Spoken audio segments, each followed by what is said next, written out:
Now we move on to the situation around Ukraine. And I would like to start with that date, which is approaching. On March 16, 2014, as you remember, a nationwide referendum took place in which the residents of Crimea and Sevastopol voted for returning to the Russian Federation. I wanted to start specifically with this material because now, from the side of the Kiev regime, we hear threats and insults addressed to Crimeans. What Zelensky allowed himself to say regarding those who then took part in the referendum,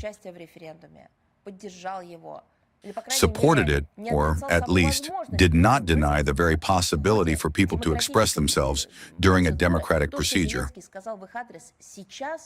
What Zelensky said about them now, it is shocking. He called them, I am forced to quote this, inhuman specimens.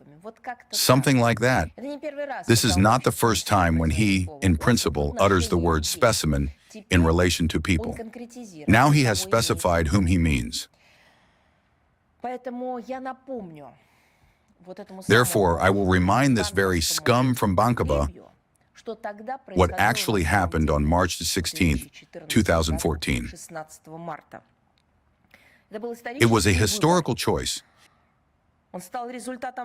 It became the result of very complex political processes that began after the coup d'etat in Ukraine in February 2014 and at the same time had their own history. Of course, back then, the majority of Crimeans expressed their desire to join Russia. The results of the voting were impressive. 96.7% of Crimeans and 95.6% of Sevastopol residents supported the idea of reunification with the motherland. On March 18, 2014, President of the Russian Federation, Vladimir Putin, signed the treaty on the accession of Crimea and Sevastopol to the Russian Federation. This most important historical and honest event received the name Return to the Native Harbor. It became a symbol of the restoration of historical justice, the protection of human rights, and of course, undoubtedly, the realization of national interests. By national interests, we understand not only some abstract state or society,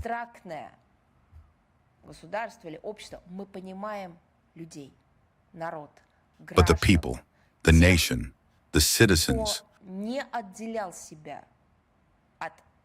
those who did not separate themselves from that motherland which considered itself a truly native harbor,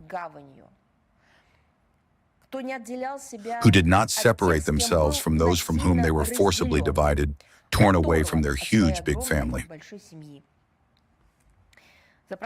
Over the past 12 years, Crimea has undergone significant changes. The famous Crimean Bridge was built, the very same one, remember, which according to Zelensky, Poroshenko, and all the others, allegedly could not be built. I don't know if there are even in principle such subjunctive moods or some others. But after all, they invented stories about how such a bridge could not be built and would not be built.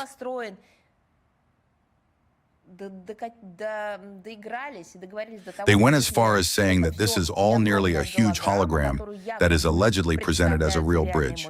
No, it is built.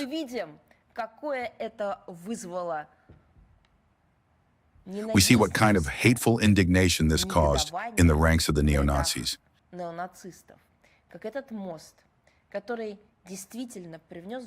How this bridge, which truly brought to people's lives not only convenience, but also a certain unifying symbolism. And it became an object of terrorist attacks. The very same bridge that connected the mainland with the peninsula. The Tavrida highway has been launched, healthcare and education infrastructure has been improved, and hundreds of projects of social significance have been implemented. One of the most important achievements was the substantial renewal of the peninsula's infrastructure, which continues to be improved.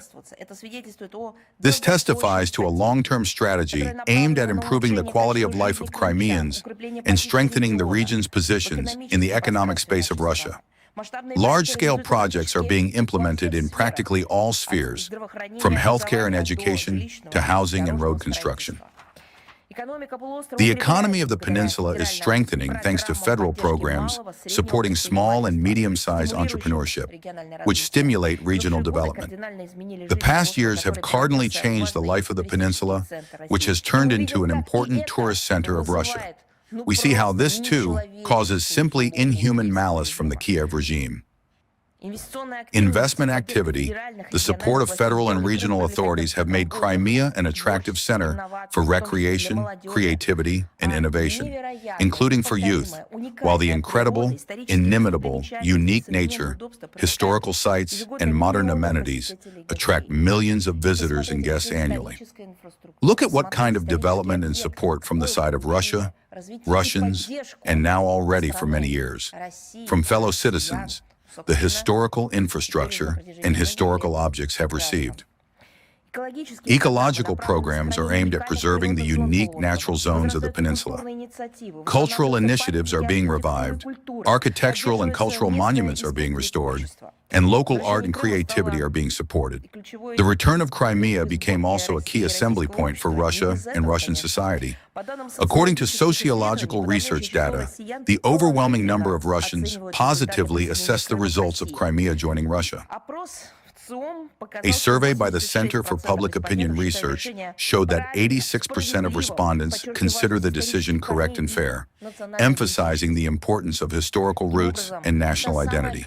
Thus, the Crimean Spring of 2014 is not only a political act, but, and this is most important, a symbol of unity, patriotism, and pride for one's country, and of that very unforgettable moment. We don't abandon our own. Today, we can confidently say that Crimea has once again taken a worthy place among the regions of Russia, bringing benefit and joy to its residents and guests. Yes, there are quite a few challenges in various spheres. We see this very malicious aggression, hatred to the point of gnashing teeth, embodied in terrorist acts.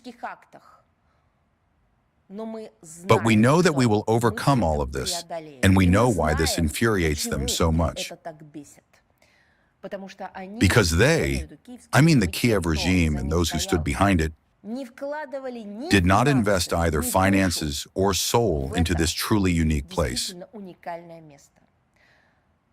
They developed, if one can use the word developed at all, they developed this region according to the residual principle. They incited and pitted people against each other.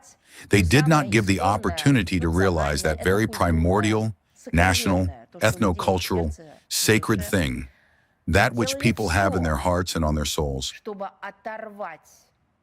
They did everything to tear away the indigenous residents of the peninsula from their relatives, in the literal sense, yes, and indeed from the common cultural space with Russia. They did this cruelly and bloodily. As soon as they understood that reunification would inevitably happen, they began sending the so-called trains of friendship with thugs armed to the teeth in order to commit ritual murders, literally to offer sacral sacrifices, to shed blood and not allow that which, in the end, was accomplished.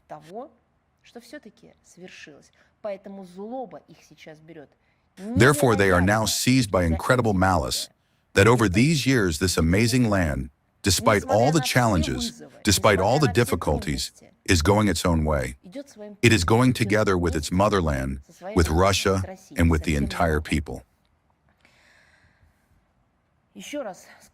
I will say once more, yes, today Crimea has once again taken a worthy place among the regions of Russia, bringing benefit and joy, I will emphasize once more, to its residents and guests. We will continue further to conduct diplomatic, international, legal, and informational work on the affirmation of this real picture of our reality within the international community. Well, of course, one does not offer congratulations in advance, but not in this case. Because all these, not just years, but every day, we who experience these events truly congratulate ourselves and the residents of Crimea and all citizens of Russia every time on our common achievement, on our common holiday. Well, as they say, the road will be mastered by those who walk it.